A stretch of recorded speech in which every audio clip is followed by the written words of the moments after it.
The International Olympic Committee is moving towards a blanket ban on transgender women from women's sport. Rob Harris has the latest from the UK this morning.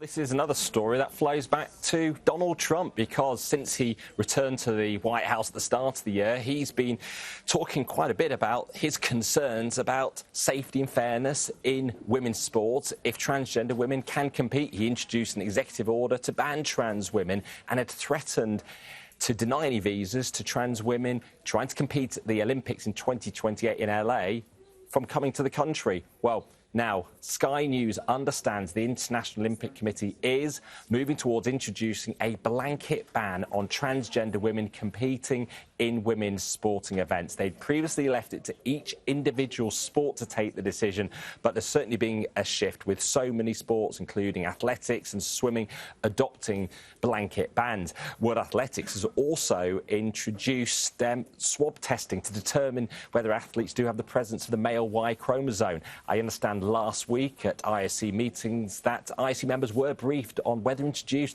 such sex testing in future.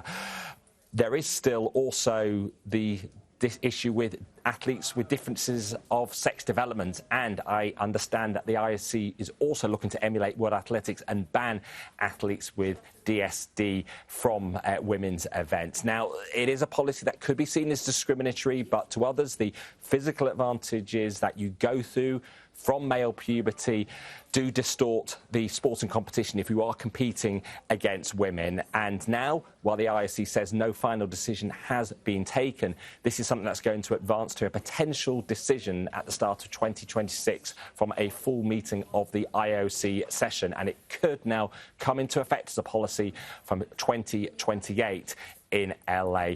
For the IOC, this could be returned to the sex testing that they ended in the late 1990s.